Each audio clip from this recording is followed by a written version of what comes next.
feel like we're besties now after this. What's up, guys? It's Denise Salcedo.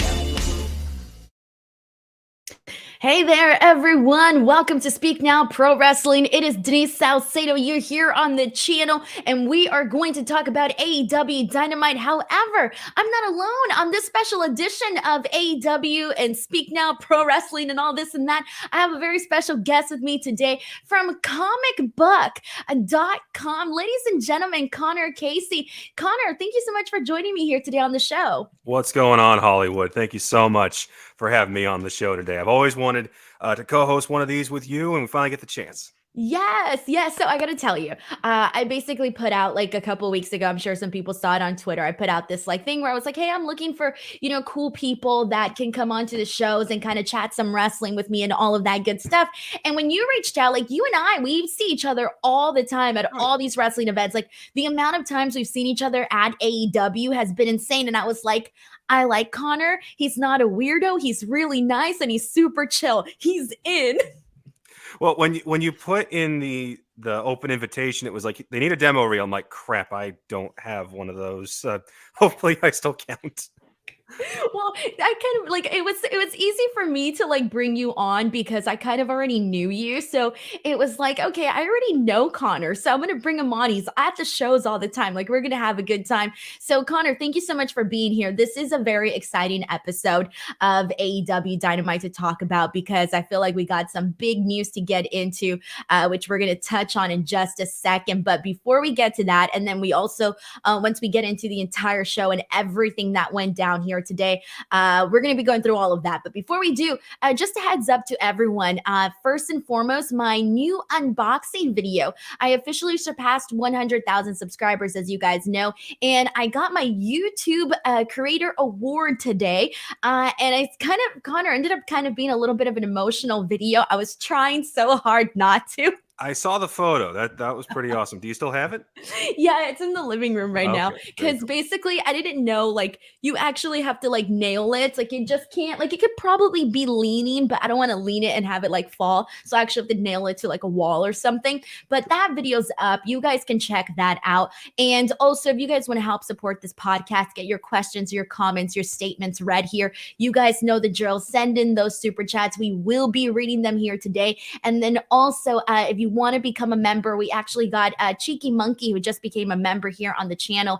Please join the channel. I have so many different perks from exclusive videos to certain podcasts. I also bring in YouTube members to basically come on to the shows and talk about wrestling. We just did that last night. It was a hell of a good time. So that's some of the perks of being a YouTube member. But let's get into these super chats. And Grapple Geekery kicks us off with our first topic, Connor. Grapple Geekery says, I'm so thrilled for Will. He is truly all elite. So the big news, so just literally this Sunday, we did our last episode of After the Week. It was the final show after 8 months, and we already knew that Will was going to be off to AEW, and so it was just a matter of like waiting for the official announcement. And Connor, all day long, I kept like refreshing my feed. I was like, when are they going to make the announcement? And so finally, the announcement was made today, probably like 45 minutes before AEW Dynamite, that Will Washington is officially all elite. In fact, Tony Khan basically said that he is his role is Wrestling Administration Coordinator. So very, very fancy title for Will Washington. And basically the role is going to basically cover many areas of wrestling. This is straight from Tony Khan. He says live events, social media, creative PR, and puts him over for having a great wrestling mind. And today was his first time backstage. Now, I kind of already knew most of this because, Will had told me. I had known this news for quite a bit. So I was just so happy for Will. Man, this is so exciting. Connor, what was your reaction to seeing this news? So I actually had someone tell me about this last week. I was off the NFL draft and someone texted me. They said, did you hear about Will Washington? I'm like, wait, is he okay? Like, what happened? He's like, no. It's a very good thing. I was like, oh, that is so awesome, man. Just had the pleasure of meeting him a couple times. Just a pure consummate professional. What he was doing with Grap Shady, what he was doing with Day After Dynamite, all the different shows. He's always been a blast to watch. He's got a great mind for the business. He's obviously connected, and he's been connected to the business for years, so he'll fit right in. I can't wait to see what he does. Yeah, I can't wait either. And that's the thing. Like and I know people that have already seen his podcast, whether you watch Day After Dynamite, After the Week, or Grapsody, people know that Will has this really good like mind for wrestling. And on top of that, he has like this, we always kind of, talked about this on our podcast, where he has this really great memory for things. And you're like, dude, how do you remember all of these dates and stats? And, oh, this match happened then and this match happened. And like, that's kind of insane. Like, not a lot of people can do that. And so, I think that just him getting brought into AEW is really cool, because he is going to, get to work in creative. He's going to, and people have heard his pitches on his shows, and just, it's really awesome to me. It's one of those things where it's like, sometimes, Connor, and you know this as a person who's like always working and always trying to do stuff, sometimes seeing things like this happen to people that put in the work, it gives you hope, man. You're like, fuck, like, yes, like things can actually happen to good people. Absolutely. Yeah. It's, and for a lot of folks, what Will has achieved now, that's the dream. The dream is, to one day take the hobby and turn it into the career and go to the places that you've been talking about and covering for years. So I'm thrilled for the guy. Man, me too. Simeon sends in a super chat saying, opening match angle, Sammy and MJF interactions, plus the BCC and Kenny's promo along with the main event were so good. I thought today's show, I kind of felt like 50-50 on it. I thought there were some things that I felt I really enjoyed, and there were some other things that I kind of thought were just there. But for the most part, it still felt like a pretty decent episode of Dynamite. It wasn't my favorite episode of Dynamite, but it did have some decent moments. But thank you so much to Simeon for all of the love. Nick Grosso sends in a super chat saying, not a very good show tonight. The only highlight for me was the Hikaru Shida swerve for a minute. I thought she can't join the group. Doesn't matter. Doesn't make sense until I saw Britt and Jamie come from behind. Jamie. So this was something that I will put up there with my highlights and favorite moments of AEW here tonight, especially because I feel like one of the things I have criticized a whole lot is the Outcast, because things haven't necessarily been, too great in regards to that. So let's actually talk about that now, Connor. Let's get into it. I know I said I was going to go in chronological format, but screw the format. Let's talk about this. So we ended up getting, excuse me, I'm going to pull up my notes. Where the hell are they at? Like, where the hell are my notes for this at? We're supposed to, here. I'm supposed to be a professional, Connor. So we have Saraya versus Willow taking place here today. And this was a lot of fun, because basically the entire match, what you were seeing was Willow be outnumbered, and Saraya and Tony and Ruby were basically getting in cheap shots whenever they could. At one point, it kind of seemed like Willow could kind of, hold her own ground, but it definitely wasn't enough. And so this essentially led to Saraya getting the victory. But it was afterwards that we saw the return of Hikaru Shida. So when she ran in, you're thinking, okay, she's going to make the save. She's going to help out Willow. But then she basically teases that she is actually aligning herself with the Outcast. And then while you're thinking, oh my God, she's going to align herself with the Outcast, all of a sudden we see Britt and Jamie from behind. And there's this moment where like everybody's sort of stilled. And then you realize, no, Hikaru Shida fooled them, and she is with Britt and Jamie. And so I want to start off by asking you, what were your thoughts on Saraya versus Willow? How have you been feeling about this program? And what did you think of the Hikaru Shida swerve? So going in order, I love Willow Nightingale. I think she can absolutely be what everyone thought Bayley on the main roster in WWE was going to be and didn't quite pan out. Every time I see her cut a promo, perform in front of people, whether it's a small crowd or on television, she's always delivering, and she's always got that same just utter ferocity underlying just a natural positivity. That's very hard to manufacture. So the fact that you can tell it's legit, like, no, she's a legitimately happy person. She can also just wreck you with a pounce is great. As far as and we'll get into this, I feel we'll get into this later, the pacing of some of the programs on AEW TV right now frustrate me, and the Outcast is right there at the top. in that it just felt like every week it was the outcast will wrestle somebody. There's plenty of interference. It really doesn't matter who wins because then it's the 3-1 beatdown. Britt and Jamie are going to run out from the back. Spray paint's going to be involved somehow, and repeats. And it just, at week after week after week, it was like, guys, whatever this is isn't working. Now with this one, when Shida ran out, and because we've been so cyclical with this, when Shida ran out and you think she's going to fight them and then it looks like she's going to side with them, I go, wait a minute, does this actually make sense? It feels like she's been off TV for so long and this keeps repeating that I honestly couldn't tell if this turn made sense or if, wait, that doesn't make any sense. I thought they hated each other. And then it didn't matter because no, she's with Britt and Jamie, which legitimately makes sense because if we're putting the originals together, Shida's right there. She's kind of the standout amongst the Joshis. Riho has a bit of an argument, but I think Shida did better. And obviously, my money is still on this all leading to a blood and guts match, and I absolutely want Shida involved in that. So on that front, I'm all good. Well, especially when she comes out with that kendo stick and she beats the life out of anybody when she has that. But I like a lot of the points that you made there because it is true. And everybody who's tuned into this podcast for, previous episodes, we've talked about this kind of wearing us down with the Outcast to the point where it was sort of like you didn't even care anymore. Like I didn't even care to be a fan of the Outcast anymore because they were rinse and repeating, copy and pasting the exact same story, the exact same format. And so for tonight, for that to be one of the highlights of the show, that actually makes me kind of go, okay, this is good. I'm glad that they're at least sharpening things, that they're switching things up. And even like last week, with the, the drama involving the Outcast attacking Britt Baker, I feel like that one was like a miss for some people and a hit for some people. It worked for me. I did like the drama in all of that, but this was definitely the strongest that this whole entire program involving the Outcast has been. For sure. I will note this, though.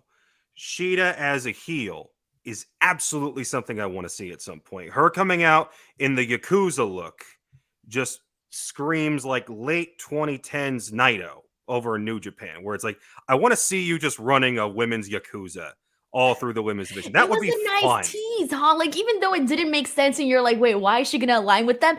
It was still a nice tease to kind of see her like kind of in that, in that heel light. And I think that's part of the reason, like she did it so well, even if it was just for a brief couple of moments, that a lot of people fell for it because she really made you believe like, okay, she's legitimately joining them, even though it didn't make sense. You were still like, okay, I'm interested. And I thought that really worked out a whole lot. Thank you so much to Nick Grosso for sending in this generous super chat. Cheeky Monkey is a brand new YouTube member here. Also sends in a super chat saying, watching you look at your plaque for the first time, you made me cry. Couldn't have happened to a nicer or more deserving person. Man, thank you so much, man. I'm so happy with the way that everybody has been reacting to that video because it was just one of those things where Connor, I just turned on the camera and I'm like, I'm just going to talk and whatever the hell comes out, I'm just going to let it run. I did have one minor mishap in my video though, because as I was going to open the box, I didn't have any scissors to open the box. No.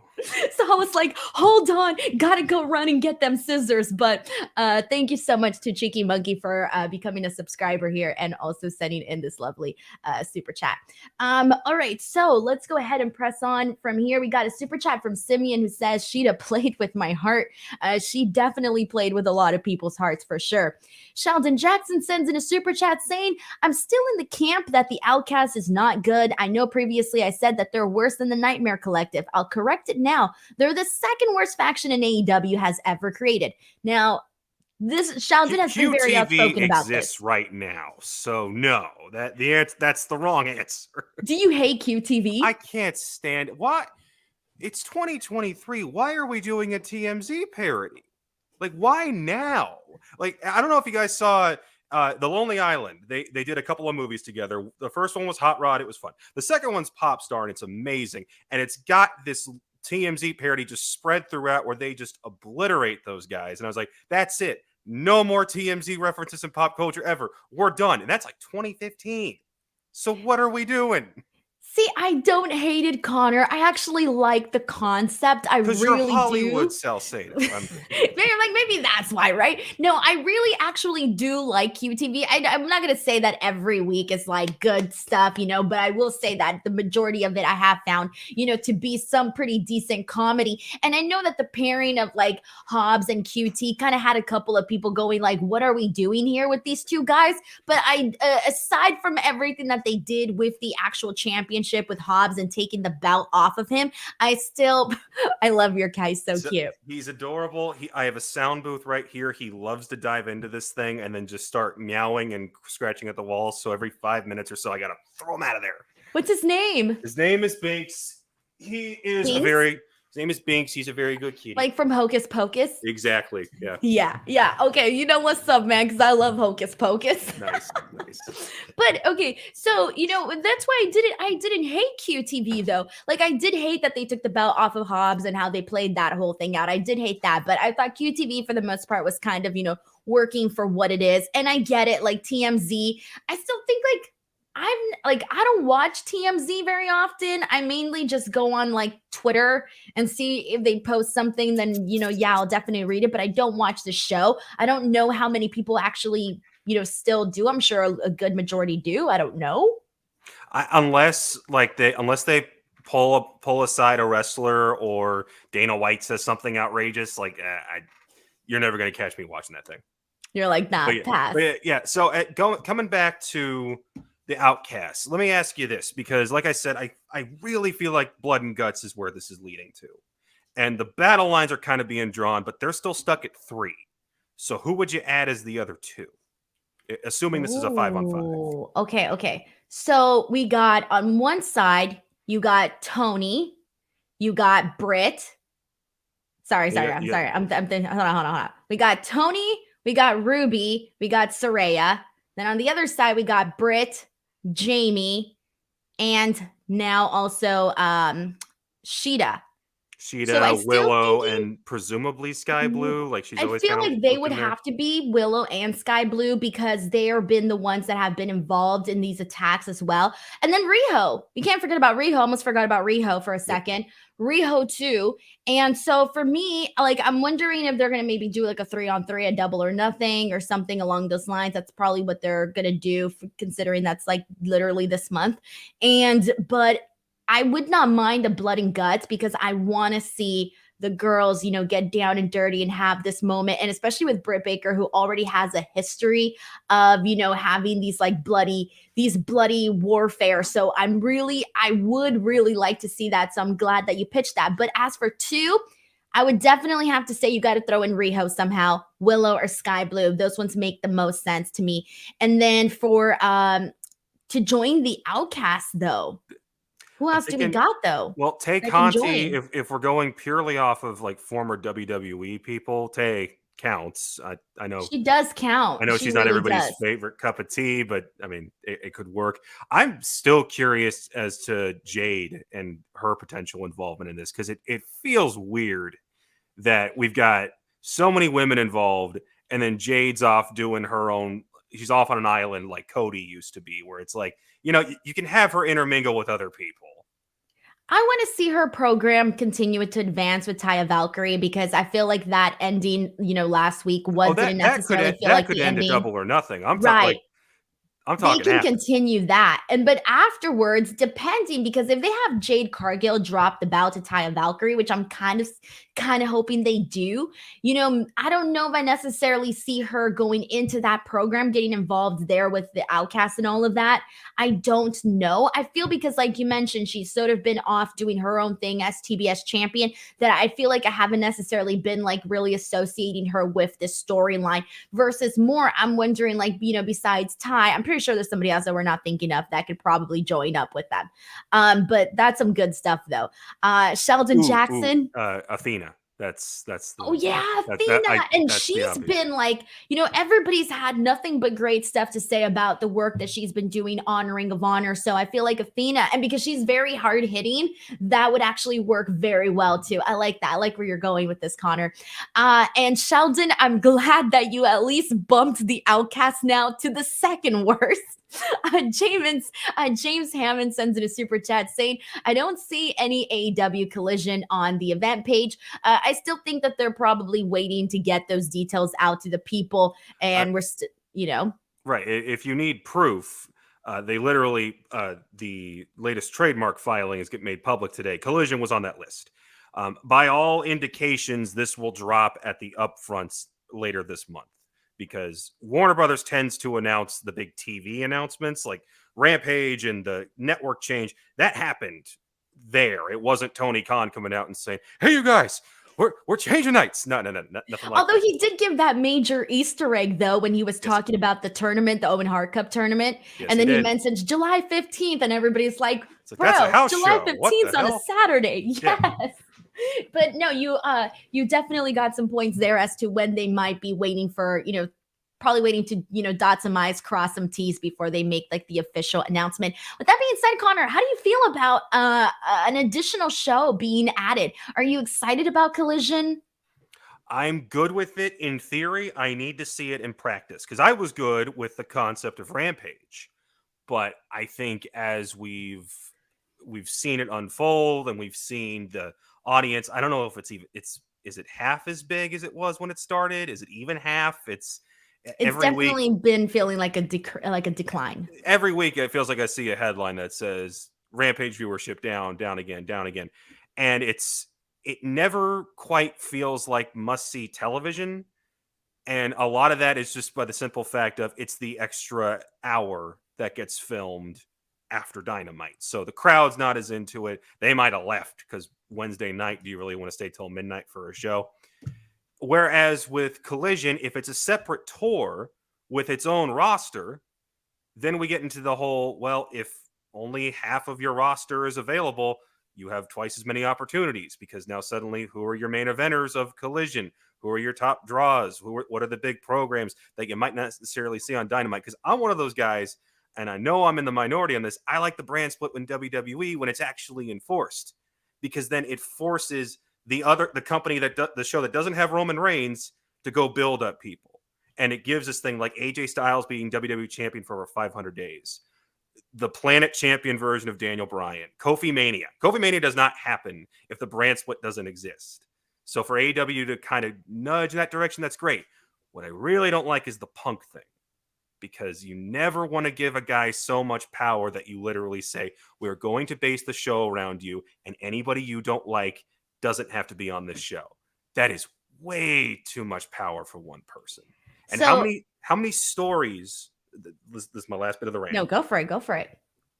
How much of WCW history, particularly in the late 90s, is defined by a couple of wrestlers having just a little too much power and dictating everything that happens, and every plan falling apart because one guy has got it in his contract that I have final say over this creative, and that doesn't work for me, brother.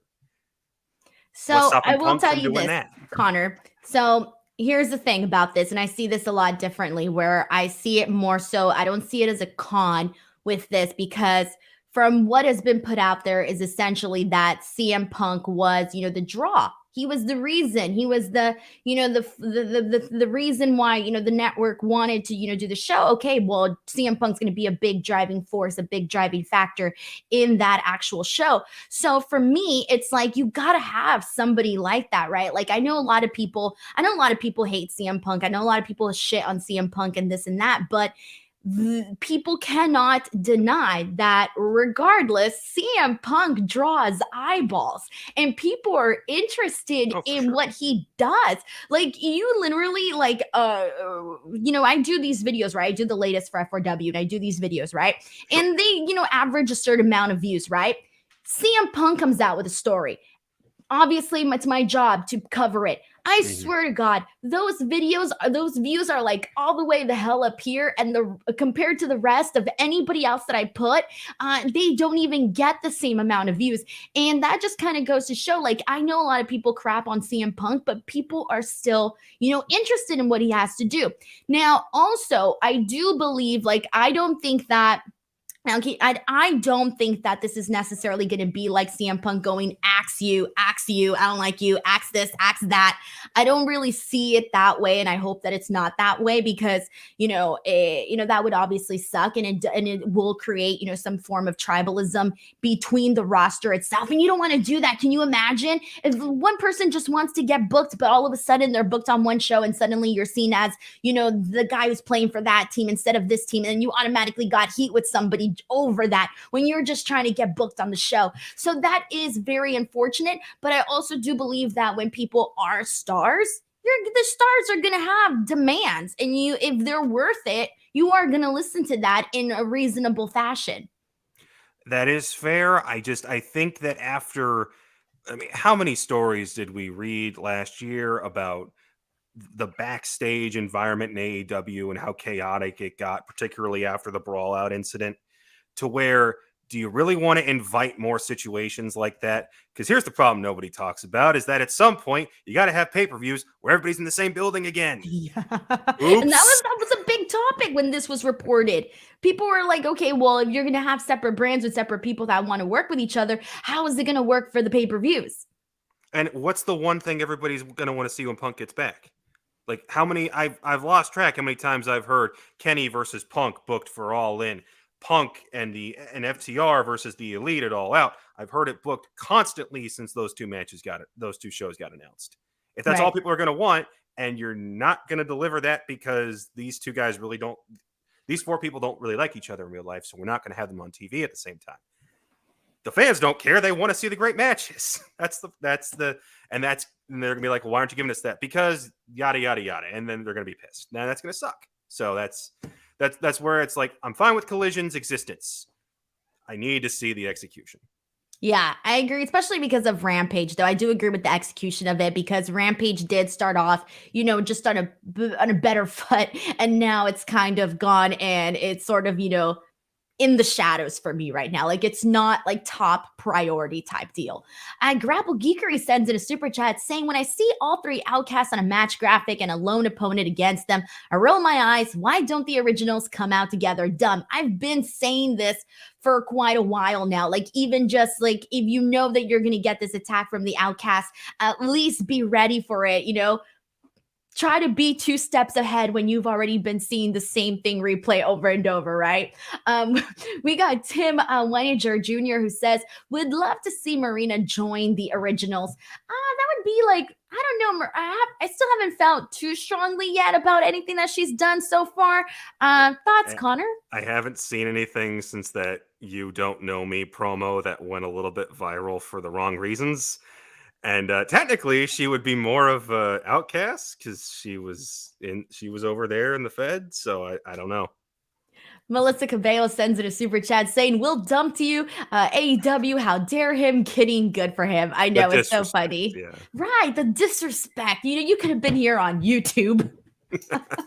Magnum Wade sends in a super chat saying, congratulations on your 100K milestone, Denise. Hopefully the momentum keeps building for you. God, I hope so too. I pray for it every day. So thank you so much to Magnum Wade for sending in this super chat. Thank you very much. Cody Anderson sends in the super chat saying, if QTV lasted longer than 1 minute, I wouldn't like it, but for a 1 minute gag, I'm okay with it. You know what? I agree with Cody on this one. If it was like not a 5 minute thing, but a little longer every week, then maybe it would be a little bit too overbearing. But for the most part, it's fine. I'll take Jeff Jarrett being on that farm up where the Briscoes and everybody badly doing yard work. Give me that segment every week than over QTV because that was funny. That was great. Can't wait to talk about that. Heidi Ho says they should bring in Nia Jax to join the Outcast heel beat guarantee. No, Heidi Ho, I appreciate you. I adore you. Thank you for the super chat, but I have to give you a hard pass. Disagree on that. Connor, you're nodding your head. What do you think? Hard pass. I'll leave it at that. Like, I don't want to say anything more than that, honestly, but I think everybody could sort of read in between the lines on that one there. Thank you so much to Heidi Ho for that super chat. All right, so let's get into the show and let's talk about some of the things we haven't discussed yet. And let's kick things off. And Let's see. Oh, we have a question here from Steven, actually, in regards to the Outcast, and he's a YouTube member as well. And he says, what if Thunder Rosa is the mastermind for the Outcast? I don't hate that. It would be, what would make that funny is that I don't know how many folks have been watching the All Access show. I don't think we need to know the beef, right? You really don't, but it would basically be this whole thing, including this backstage reality show, was a work just to set up this program. Because if you've been following that doesn't make sense at all. So wait, so you're talking about like the actual All Access, like it hasn't been making sense? No. It wouldn't make sense for it's like, and actually she was secretly working in a program alongside Britt Baker the whole time. It's like, no, I really don't think they actually like each other. Yeah, no, definitely not. I don't think they do either. And that's just gotten so deep, so personal. I even hate sometimes, like, I don't even like to click on the hashtag when I see anything on Twitter, surrounding both Thunder and Britt, because it's just, it's a mess in the Twitter comments. And it's so hard because it's not like we know what really went down between them. So it's very hard to be like, oh, this person's to blame or whatever. And they don't have to like each other for both to be successful. So. Right.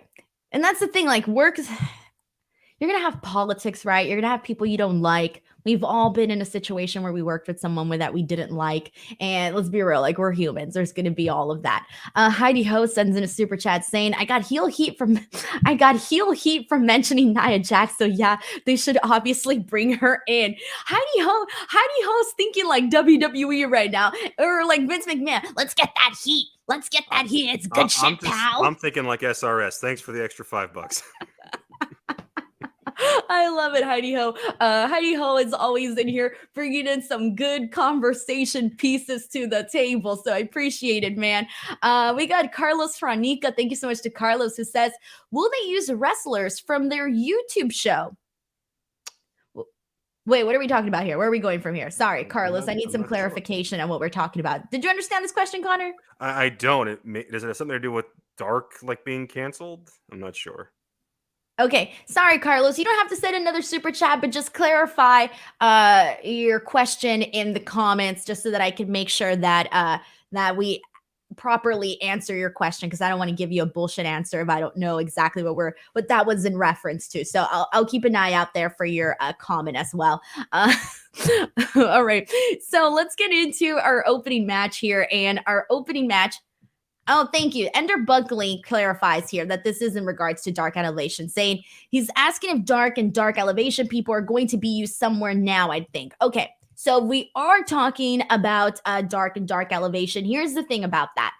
That show gave a platform to a lot of people, to a lot of young stars that, are working the indies, that haven't necessarily, made it yet, right? They're building their names. And I have talked to so many talents, Connor, that, got a couple of matches on Dark or Dark Elevation. And now because of that, they are, being booked just so much more on the independent scene. They're being requested a lot more. And so having those appearances on Dark and Dark Elevation really mattered. Now, I don't know if we're going to see a decrease in some of those talents coming in, or if maybe they can find spots for them on Ring of Honor for those that maybe wanted it, or, if they're going to find some other way to go about this. I don't know. Any thoughts here? It's my understanding that Ring of Honor will kind of partially help fill the void left by Dark and Dark Elevation. But you're right. It provides a great service. It's effectively a tryout match anytime you're up there, because, the AEW officials obviously see it. If not necessarily Tony, the coaches, the producers, they're all back there. They all see it. So it was a great boon for the wrestling industry. Now, I don't love that it would that what that does to Ring of Honor, because I love what they're doing right now, and to fill more of that with just enhancement matches kind of stings. Yeah. But they're in a tricky spot right now with Warner Brothers Discovery, where they're like, we want as much content from you as possible, except Ring of Honor, and we want it to all be on our networks. So stop with the YouTube stuff. But and then on the other hand of that, like, I've been to Dynamite tapings. They start with Elevation, and then you get to Dynamite, and then you get to Rampage. It's a long night, and you don't necessarily need those an hour worth of warm-up matches. You really don't. You need one, maybe.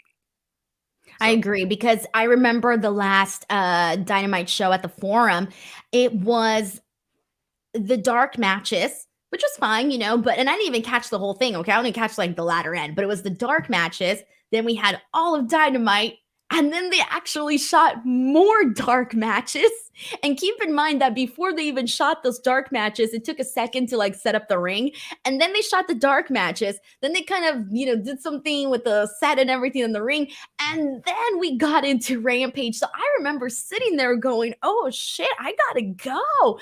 It is a long night though. And I thought that like, even though the crowd was really amped and excited, and there comes a certain point though, Connor, where you literally are like, okay, I'm a little bit done right now, So yeah. Thank you so much to Carlos Franica, and I'm sorry that it took us a second to get that one there, but just wanted to make sure we're all good. All right, so the opening match, we ended up seeing Orange Cassidy and Bandito, which I love the pairing of these two, and Adam Cole and Roderick Strong, who just made his debut last week into AEW against the Jericho Appreciation Society. This was a brawl, but you know what? They kept this very go, where you were just seeing all these guys pretty much just try to get their hands on each other. So it did feel a little messy, a little chaotic, but sort of a different start to Dynamite than we have in the past. So Adam Cole does get the win for his team. Connor, I'll start off by asking you how you felt about this match and how you feel about the pairings of Cassidy and Bandito, at least what we've been seeing, and then the debut of Roderick Strong. So as far as Cassidy goes, I tweeted this last week. I stand by it. I think Cassidy is making a weirdly strong argument for Wrestler of the Year right now. He's not going to win a lot of those, but he's going to be in a lot of people's top fives, probably including ours, because we got some folks on staff that really like him. We had him in the top five the year he had the program with Jericho, so that would have been 2020. And I thought, like, oh, that's it. Like, they don't really want to push him as a champion. But then they give him this international title. He's had like 20 defenses, 12 of which have been this year. He basically opens every Dynamite. His matches are always great. And now I don't know what this pairing up with Bandito really means. If it's just, hey, it's funny to see the guy in sunglasses for a few weeks. But if he just keeps doing this, I got no complaints. And I'm going to be like, yeah, he's right up there with Roman at the end of the year when you're talking about best of the year. Roderick Strong being so criminally underutilized after the Undisputed Era disbanded was a crime. Was a crime against wrestling booking. And to see him back and to see him just unload with backbreakers and all of his high fast-paced, high-impact moves, I love to see it. I saw this guy at a Ring of Honor house show in 2016. I saw him open a SmackDown against LA Knight on the Dark match, and to see him now, and he dude always gets better. Like he doesn't age. And B, no, he does so much just effortlessly that looks like he just murdered the other guy's spine. So I love to see that. And then the last thing I'll say is Adam Cole, love the guy to death. I busted out laughing when he tackled Jericho because for some reason Jericho decided to, even as he saw him running up the ramp, he just keeps looking at the monitor and keeps his headset on. I'm like, Chris, look up. And he just wails him. I'm like, why was that so stupid? I loved this attack, and someone just commented right now from Sask's writer too, who says, speaking of go, how about Cole sprinting at Jericho? I love a good attack because damn, he freaking ran and like literally leaped, like launched his body onto him. And that's the thing. When you're coming off an attack like that, where you were held down, had to watch your wife get beat up by multiple people, and you literally couldn't do anything, and this was all at the hands of this man who was basically, the driving force in all of this, you can't just go in there and be like, well, I'm a little bit mad. No, you gotta be freaking pissed. You gotta be livid. This is the kind of attack that suits the story, suits the program that we're actually seeing. And then even afterwards, where we saw Britt backstage slapping Jericho, I loved this attack. And the thing with Jericho is I feel recently a lot of people are kind of like, oh, I remember when he got into a story with Ricky Starks, there were some people that were really not caring so much for wanting to see that. I did, because I'm like, it's still Jericho and Ricky Starks is going to get that rub and this and that. But it didn't necessarily, like, that whole thing kind of dragged with the Jericho Appreciation Society and Starks and all of that. But I think we want, like, this, to me, the story here with Adam Cole, based on, last week and this week, I'm really feeling like this could be something that I'm just a lot more interested in, because I'm really liking these attacks. I'm really liking I like how personal it's gotten so fast. See, I don't dislike Jericho. It's all of his programs run just a little too long, whether it was Max, Eddie, even Ricky to a degree. It felt like, okay, you had the match. That's it. But it's like, no, we need to have a bunch of 6-man tags, and then we need to have another match, and I need to get the win back, and then we'll have another match like 4 weeks later, and then I'll move on to something else. And it's like, it can just be the one. It can be the one-off. So when Adam and Chris started interacting, I'm like, let this go to Double or Nothing and then stop. If we're still here at Road Rager in like mid-June and we're still doing this, and be like, guys, let Adam do something else. Like, let's press on. By the way, Carlos Harnica, thank you so much. You didn't have to send another super chat. I'm so sorry. But he did clarify that he means wrestlers from Dark and Dark Elevation. So I hope you caught our little, explanation about that earlier. But yeah, it is going to suck for those talents that aren't going to have this platform now to, just to get those bookings so that they can continue to grow their names and help them out in the independent scene. So thank you so much to Carlos. And again, I'm really sorry that you had to send in another super chat. I'm really sorry. Okay, so now let's go ahead and get into we already talked about Saraya and Willow, so I want to get into the 6-team Tres de Mayo Trios Battle Royal. Now, I'm going to be honest here. This was not for me. I thought that it was, and I kind of had a little bit of different hopes for it. And there were some spots that I did enjoy here. Don't get me wrong. Like, I did love seeing Vikingo, the way that he eliminated Josh Woods. There was one really funny part. I don't know if you caught this, but QT scares off Alan Reynolds, and he never actually puts his hands on him, I don't think. And you just see Alan Reynolds like throw himself. I was like, bro, you eliminated yourself. And I probably have to rewind and rewatch that. But I'm thinking like, okay, if the first time I noticed that he was never even really touched and he just threw himself, that's kind of funny.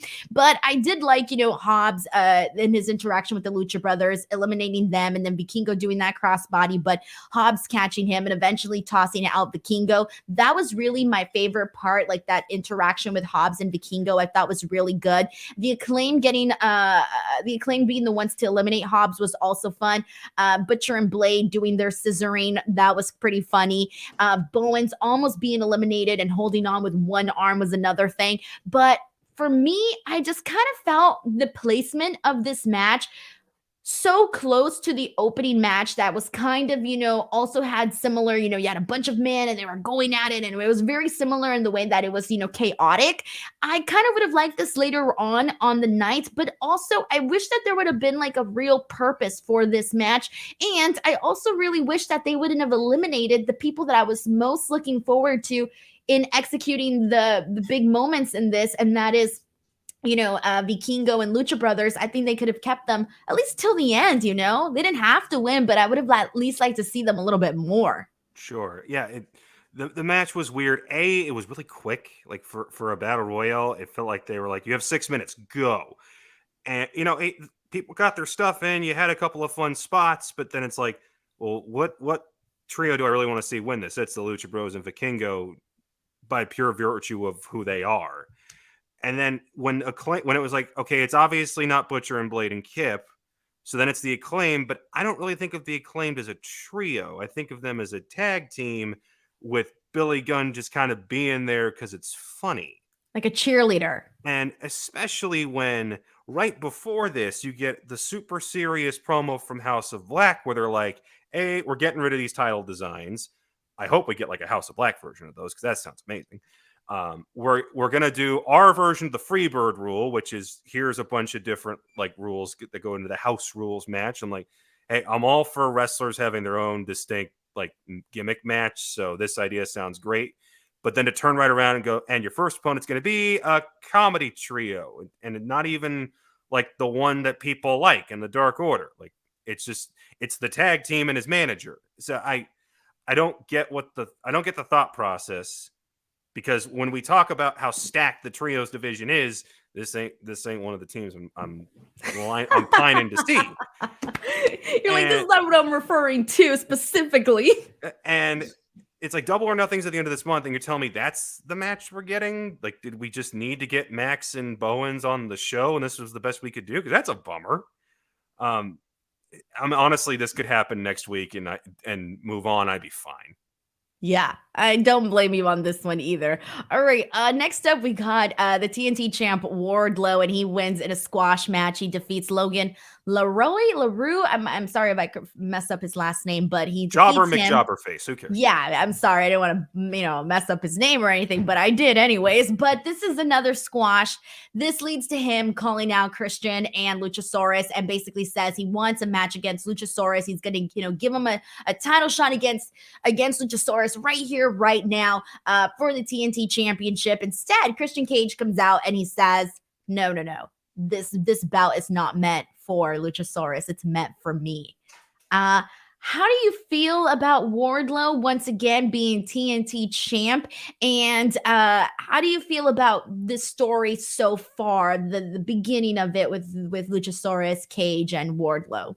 So I have a theory about the TNT championship. I will not pull up the photo. This is a family show. But the photo of Sammy and Tay and the TNT title, you know which one I'm talking about. From about 18 months ago. Yeah, that cursed this championship. It has never been the same since, with the very small exception of Samoa Joe being the king of television, just because I love the irony of that. But with the mild exception of that, this title has been cursed to the point where the international title feels like the second most important championship in the company, instead of this should be. And even now with Wardlow, it's like, hey, I just had this match, and I want to call it Luchasaurus. I'm like, okay, your coach is standing right there, and you are suffering from stupid babyface syndrome right now. So, A, why isn't Arn telling you, son, you had your match, let's go to the back, and we'll do this later? On the other hand, I love Christian as, hey, I'm just running the basic heel playbook, and I'm the biggest piece of crap in the world right now. And he's got the tactical turtleneck, and he comes out there now with Luchasaurus, who we just decided is Kane. He's just Kane now, and he's not going to talk, and he's red. But the idea that, Christian wants to go after the title, I'm like, you know what? Screw it. It could be fun. So I'm fine with that little reveal at the end. But Wardlow, much as I like the guy, like I had interviewed him before his last match with Hobbs. Great dude. It's still just not clicking. And I hope what they're doing with him and Arn is the answer to that. I also feel like that needs to be a heel turn, because Arn is better suited as a heel, and that makes sense. But I don't know. But bottom line, Wardlow, Christian, sure. Let's see what they come up with. Yeah, and I do trust this one a little bit more, just because I really trust Christian Cage's mind. And, he's been in the business for, such a long time. He's had such a great career that I don't feel like this feud with him and Wardlow is going to fail. It's just that we are really having to make up for a lot of time that Wardlow... we had to make up for a lot that didn't necessarily work so well with Wardlow. And I don't really think the people really, I don't want to speak for everybody, but I don't think people were too keen on the idea of Wardlow being TNT champ again. So of course that's, everybody has their different opinion on that, but I personally was a little bit over it, just because I felt like we were just seeing the same things. And I sound like a broken record where I'm like, I'm so tired of these squash matches for Wardlow. And I get it. They're just the in-between stuff before he gets into what he's doing with Cage and Luchasaurus. But I'm like, let's at least get some matches with a little bit more depth, because there's only so many times that I'm going to ooh and ah over a powerbomb symphony. And I know the crowds, that was something someone brought up on our last show last week, was that the crowds always react to it. I'm like, yeah, because the crowds are there. They want to have a good time. But while I'm at home watching on TV, I'm over the powerbomb symphony. Right. And it's weird, because I was listening to somebody today try to fantasy book, completely random tangent, I know. Someone tried to fantasy book Cody building his way back up to fight Roman again. And he said the way to do it is to have Cody come out. Like, he could literally hit rock bottom, go down to NXT, start winning a bunch of matches, go back to Raw, win a bunch of matches there, win the Rumble, and, fight Roman again at Mania. And I'm like, okay, that company doesn't build stories purely in the ring like that. This one does. So me singing the praises of Orange Cassidy earlier, a lot of that came from, hey, he just shows up every week, defends the title, the match is great, so we love him.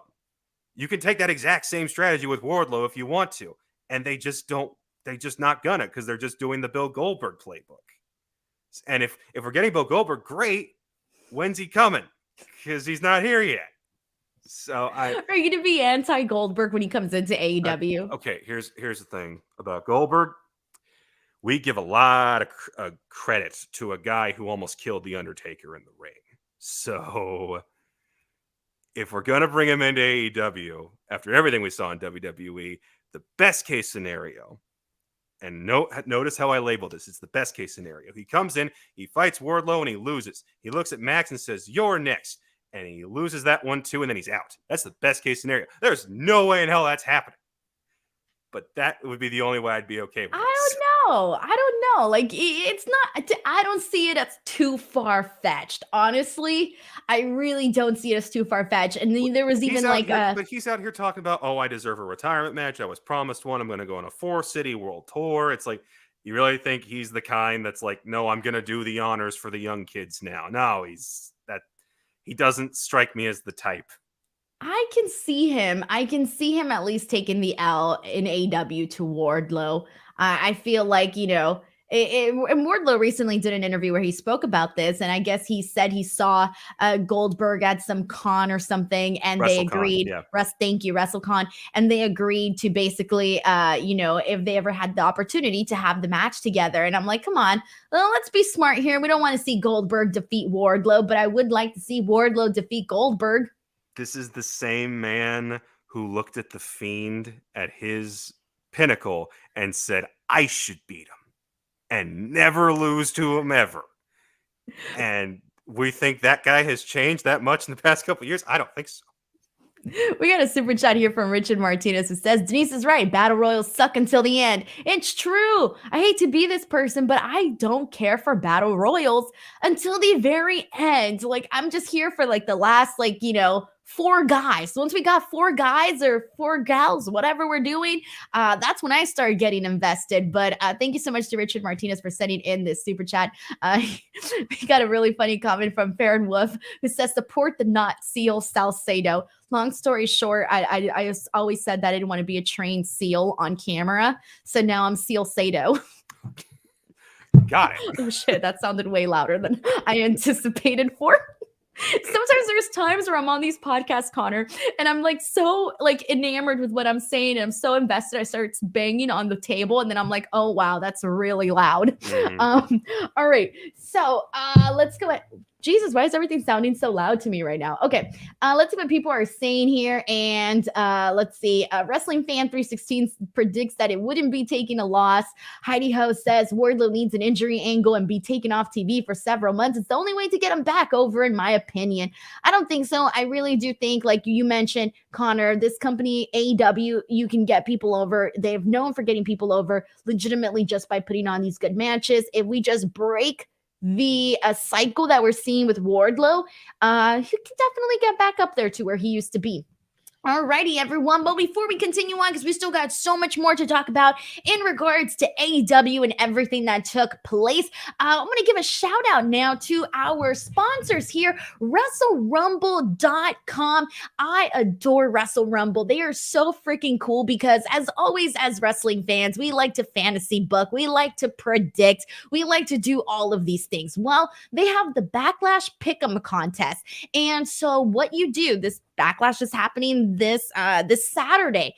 And they basically give you a prompt, and you fill out the prompt. You predict what you think may or may not happen at Backlash, and whoever scores the most points ends up winning the prize. And get this, Connor, there's 4 prizes.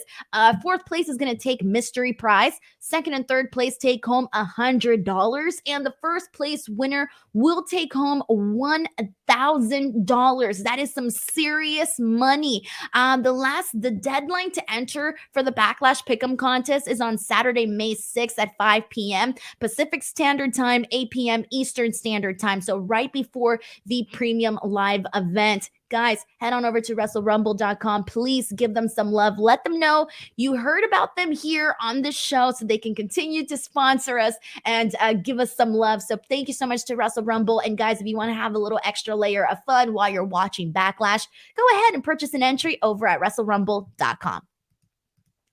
All righty, and you did a very good job, Connor. You got the nodding on point. I do. I love those guys, and what's funny is that I make predictions for a living about wrestling, and I never win that thing, and it always drives me nuts because it's like, oh, I've got this thing nailed, and it's like you got 20 points, and the winner had 70, and I'm like, ah. You're like, you were so proud of your 20 points. Right. Right, exactly. Oh, man.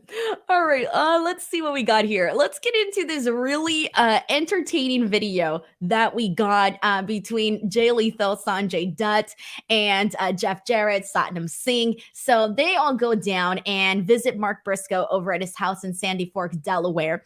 And what we got here is, if you did not, I think they might have posted this on social media too, but if you did not watch Dynamite, please go out of your way to watch this video, because this was one of those things where they had like really stupid comedy that works. Okay. And basically they all went out there and they were all wearing like overalls, and it was just so ironic to see them dressed that way. And the way that they shot this, it was almost like a music video, but not a music video, although there was some singing a little bit from Jeff Jarrett where he was about to start singing a rendition of With My Baby Tonight, but then he gets interrupted by Papa Briscoe. He comes in and he's basically telling Mark, like, look at these goofs, like don't be associating with these freaking goofs. Look at them. And so Mark's kind of like, which one are you talking about? And he's like, the one with the overalls. Which one is that? Yes. And so Lethal and Jarrett essentially issue a challenge to FTR for the tag team titles at Double or Nothing. And they're asking Mark Briscoe for what the strategy is going to be to actually defeat them, because they have in the past. So how can they do it? And so before he can answer, the video officially ends, and that's pretty much a wrap. But this was so freaking hilarious. Please go out of your way to watch this. And also, I want to see more of this. There's something legitimately funny about seeing Satnam Singh, all 7'5" of him, in overalls working on a farm. That just killed me. Jarrett just being the old guy who's like, I'm just gonna play on my guitar and everybody has to listen to me now. It's like, But the Briscoes have done so many skits and promos from that farm in Sandy Fork. It never gets old. I always love seeing it.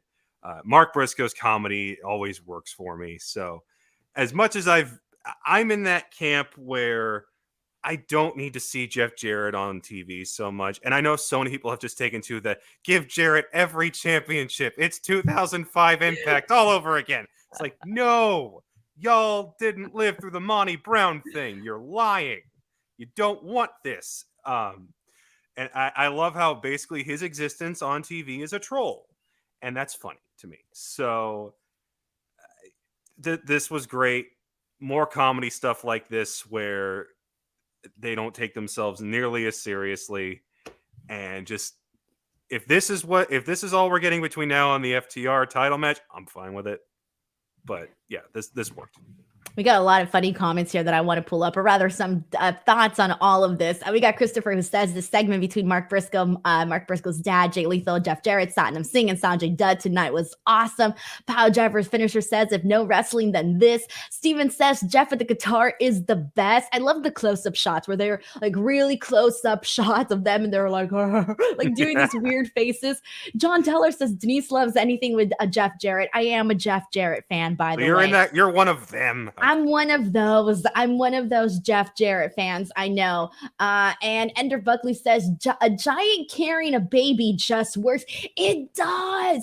For some reason, I was like, why is this like filling my heart with warmth? Like seeing Satnam with the big overalls carrying the baby. The baby was so freaking over it. He was so over it. There was a screenshot that I posted on Twitter, and the baby was like, "How'd I get involved in this shit?"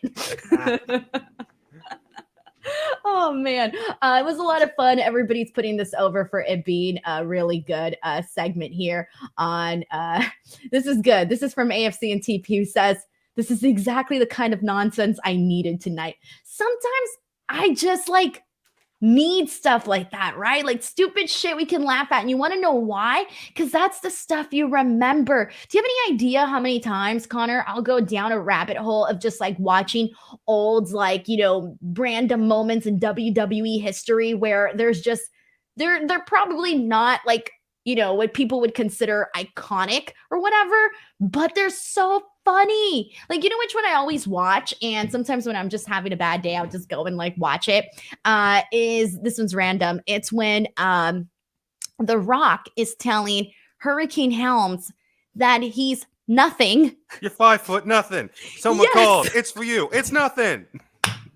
Yes, that one. And it's little things like stupid shit like that just, oh my God, I freaking love. And I've incorporated that into my own life. Like I will make those jokes. Like I'll tell my husband like, oh, it's nothing called. He says he knows you. You know, just like dumb stuff like that. So those are the kind of moments that when you look back, you're like, oh, do you remember that one time that so-and-so? And you just want to watch these things. So I think they need to do more stuff like that, you know?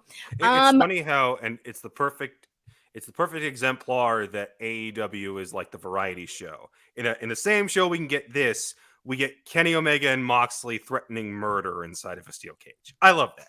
Yeah, I feel you, man. All right, so let's go ahead and get into Juice Robinson versus Ricky Starks. Ricky Starks, a really nice, solid victory for him. Hits the spear, hits the Rochambeau, and defeats Juice Robinson and gets the win. What'd you think of this match? How have you been feeling about this program? Jay White needs to be on my TV more often. I love Ricky. Juice was always more interesting to me as a babyface. If you've ever watched, especially his G1 work, when he's a face, he's got that Dusty Rhodes-esque fire. And I don't use that comparison lightly, but he's got it. And when he turned, it was like, oh, we're losing that now. And now it's just I'm rock hard jokes. Get it? And it's not clicking for me. Jay White should be, if he's not world champion within a year, something has gone wrong. That guy has every ability in the world to be a star for AEW for the next 10 years. And WWE let him get away. And the best answer they have for him right now is put him in a two-man faction that's an offshoot of Bullet Club, where the real Bullet Club is saying, you're not part of us. And it's like, that feels like such a step down for Jay. Like, he just beat Okada less than a year ago. It's like Bronson Reed. Every time he's on Raw, it's like, this man's fighting Dexter Lumis. He beat Okada recently. This is a downgrade. But, you know, if this is leading to Jay White versus Ricky Starks at Double or Nothing, sure. But this was nothing. I get what you're saying, because I've kind of felt it's kind of one of those situations where Juice Robinson is getting more out of this pairing, and it's leveling him up more so than it is Jay White. Like, Jay White's fine, you know, doing him and being whatever he needs to do, where right now it does feel like it's a one-way street in terms of like what we're getting here. But I do have hope, though, and I don't want it to be one of those things where we're not seeing Jay White at his full capacity, his full potential. In fact, when Jay White came into AEW, like, I made the prediction that night that I firmly believe that at some point by the end of the year, I do think that we're going to be seeing Jay White up there as AEW champion. And I know that was I know they got people, but I'm like, you got to make some crazy predictions every now and then. And I feel if they play their cards right, they could definitely have that. I would love to see a program with Jay White and MJF. Like, are you kidding me? That'd be freaking great. So I do kind of, I would prefer to kind of, because I'm not like, how do I say this? Recently, I haven't been feeling Juice Robinson too much lately, where it's more just been so like, okay, I like Juice Robinson, but that's kind of about it. Nothing more, nothing less. Don't hate the guy. I just haven't been feeling so like, oh my God, I can't wait for this, for Juice Robinson. So it really hasn't been there just yet. And for Ricky Starks, I think he's, I do want to see some like back and forth promos between Ricky Starks and Jay White. Like I would love to see that. And that's more so where my interest lies when you're mentioning all of these people. Alrighty. And let's see, we got some people. I know some people are like, no, they're not ready for Jay White to be champion, but I'm sorry, guys. They weren't ready for him to be champion last time, and man, it worked. Yes, there were so many people that hated Jay White. Like when he first started doing his stuff in New Japan, like so many people didn't like him. And then all of a sudden people got on board. Like, and I was there with them. That first championship reign when it was obviously just, Kenny left. We need a Gaijin to lose to Okada at MSG. Let's give it to Jay. Didn't work. Not me, Connor. I always saw it. The thing is, everything since then worked so well. When he established himself as the counter puncher, when he laid down for Ibushi at Wrestle Kingdom and said, "Just freaking pin me. I don't want to fight murder Ibushi." And then Ibushi was like, "No." You're like, and then just beating up. Like, true story. My girlfriend's sitting right over there. I was sitting in bed watching the Dominion replay when he beat Okada last year, and he hits the Blade Runner and wins. I'm like, he freaking won, and she jumps like, "What?" And I'm like, this should not have happened, and it just did. And it led to a great Wrestle Kingdom. And this just feels like a step back. And that's a shame. Yeah. I don't feel that strongly in terms of it feeling like a step back, I guess, mainly because I'm like, okay, well, this just got started. But you also can't compare it to what he was doing with New Japan at the moment right now. Sure. You really can't compare it.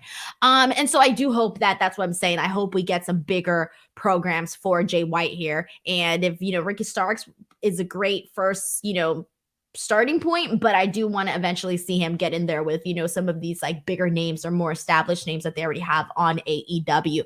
But everyone, before we continue on, we got our main event to talk about here today. But before we get to that, just a friendly reminder, everyone, that I do go live here on Tuesdays to talk about NXT. We had a really great NXT post show yesterday, which was really good. I'm here on Wednesdays for AEW Dynamite, and then Fridays I am here for Smackdown.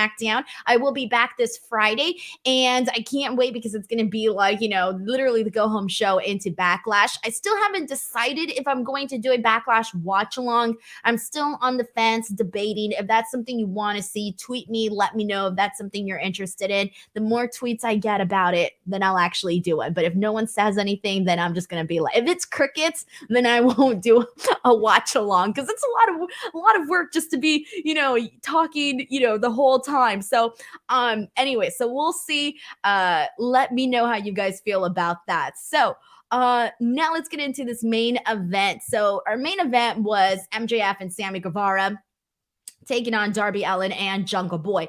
With MJF and Sammy, if they won this tag team match, the Double or Nothing main event would be MJF versus Sammy. However, if Jungle Boy, Jack Perry, and Darby Allin won this match, they would then be added into this match, and thus it would make it a four-way.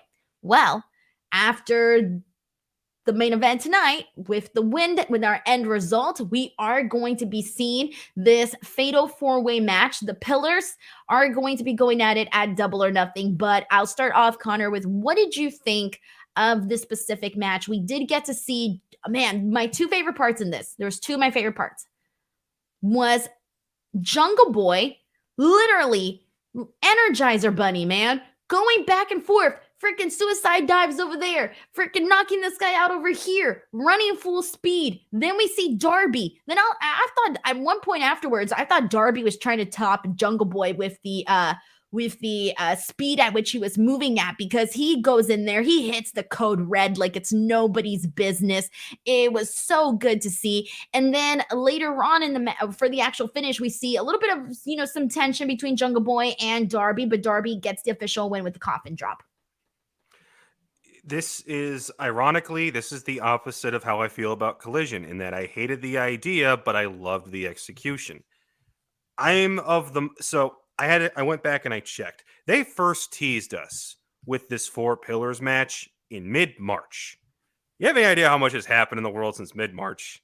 We had WrestleMania. Cody tried to finish his story and failed and got beat up by Brock Lesnar, and now he's trying to fight for an ugly world championship here in a couple of weeks. A lot's happened, and we've still just been like, God bless Tony Khan. Sometimes he just wants to tell a story from A to B. Sometimes, in order to get there, you got to take 3 left turns and take a crossing pattern before you get to B. And all you had to do was say, we want matches and we're going to earn them by all winning, 5 matches in a row. Or we're going to find a way to pin Max or force Max to lose. The way they went about this, where they all come at him at once and say, we want matches, him cutting promos on all them each week, them really not being able to stand up against him because with the exception of Darby, and that's only in certain situations, none of them have the promo chops that Max does, and he just kind of runs circles around him. And then this whole, it's a tournament, but it's a 3-man tournament, but I'm going to pay Sammy to win for me. You could have made this so much simpler. That being said, the execution was great. Max and Sammy, I wish this best friend thing went longer, because dang it, they're really they're entertaining. That I'm gonna mash up their borderline for me. Sometimes it's entertaining. Sometimes I'm like, I'm a little bit annoyed here. But it's so over the top and saccharine that it worked. Like he deliberately mashed up their music so they had matching gear. They're doing the best friends hug, and I'm emotionally drained after telling you how I have problems with my back after carrying this company for so many years. Like all of that worked for me, and then for the match itself, for them to implode and Max be out of the picture for the final sequence, for Darby to basically like, hey, Jungle Boy, I'm going to hit you with the coffin drop unless you move. That's on you. It's like, and then the way he pinned him, he never broke eye contact with Jack as he turned. And I'm like, God, little stuff like that. You would not get this in other places. And I like the fact that it was in the match, the little details made this feel like it mattered so much more, even though in the end it was a result everyone in the world expected, and it was the can they coexist story, the thing that at the other place we despise, but they still made it work. That was so this match by itself, awesome. It was weird because it was clearly a coexist story, but it just hit differently though. It hit differently. And because you actually bought that at least 2 of them really didn't like each other. Yes, but they also had like this reason. They had a purpose. It wasn't just like, let's just put them together and see if they can coexist. No, this was an actual purpose where it was in their, it was in Jungle Boy's benefit to team up with Darby because they want to be in the match and vice versa. And so if you give it a reason, if you give it a purpose, then it could work, right? So, and this didn't feel too bad. And I think like the whole annoying thing with Sammy Guevara and MJF, again, it's like borderline funny, borderline annoying. But also one of the things that I did want to mention too, that I also enjoyed was even before this, just like MJF telling Sammy Guevara, like really kind of making him look like a goof and setting it up for them to eventually have this downfall during the match that would end up costing them their singles match, was MJF basically saying like, I'm sorry, I couldn't give you a ride last week because I have chronic back pain from carrying the whole business and I had to lay down and I couldn't lend you in the car. And Sammy's like this goofball and he is, totally believing what MJF says. And I thought that was really hilarious. And I kind of like how, again, like you mentioned, all these little things kind of played into the actual matchup itself and you were seeing it, or even just like little things like when Darby was choking both freaking MJF and Sammy Guevara with the Burberry scarf, even little things like that played into it all very nicely. So I do agree with you where it did feel a little too convoluted to get from point A to point B, but in the end, it kind of worked itself out. And yeah, it was a predictable, like you said, but I think that was probably what was going to work out the best. Right. And oh man. All right. We talk about like pacing with the storylines, like this gap, especially between Revolution and Double or Nothing, I've really felt it where it's like there's a bit of an argument to be made for monthly pay-per-views just because of how much time there is if you just do 4 or 5. certain parts of the year they get around it because they'll do shows like Winter is Coming and Fight for the Fallen and Fighter Fest, where it's like, hey, it's basically just a Dynamite pay-per-view. But then there are stretches where it's like, man, I could have told you what this card looked like a month ago. And then they'll still throw in 3 or 4 matches right at the end. And you'll be like, where the hell did those come from? And why are there 14 matches on this card? They always come at you, right? Always. That's right at the end. Right at the end. Oh man. All right. Well, Connor, everyone, that was our show for today. I want to thank you guys so much for tuning in. As always, I appreciate each and every single person who comes into any of the shows, no matter which show we're talking about. I seriously thank you guys so much. Connor, I want to thank you for coming on and being a guest and providing some insight. I thought you did a phenomenal job and gave us some really good stuff. So I really do want to thank you for that. Before we go, everyone, just a friendly reminder that if you haven't already, I did post the link in the description box below. So for those of you who haven't, who've listened to the show and want to maybe, leave a nice review, please head on over to Apple Podcasts. Again, link in the description box below. Please give it some love, give it a rating. I'm barely at 27 ratings, so I'm really trying to push this. My goal is to get to 100 by the end of the year. So if you haven't yet, this is just your reminder to do so. And then tomorrow I have an interview coming up. I won't spoil it just yet, but pretty fun interview coming up tomorrow. I can't wait to post that up there. And then again, you guys can check out that 100K video of me unboxing my silver creator plaque award. So go check that one out. But Connor, please feel free to take the floor and let the people know where they can find you. For sure. You can find all my stuff over at comicbook.com.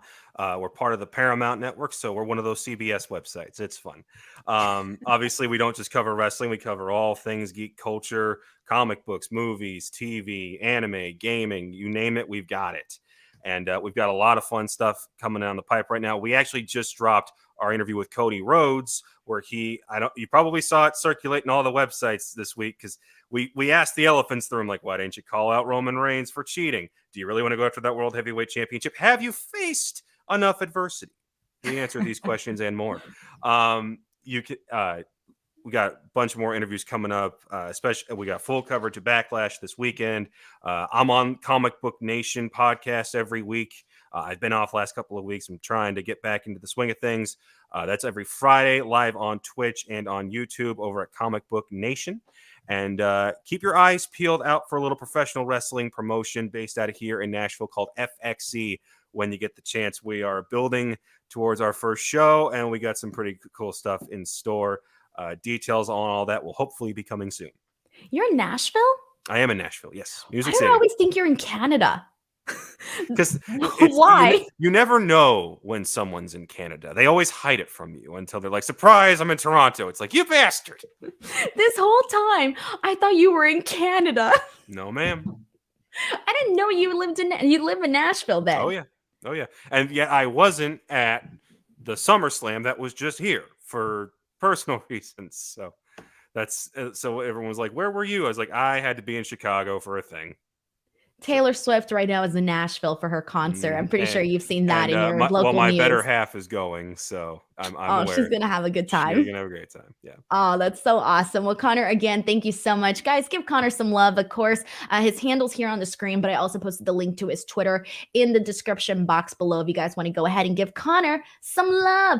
You guys know where to find me at _ Denise Salcedo, and we will catch you back here on Friday for some Smackdown conversation. Bye, everyone.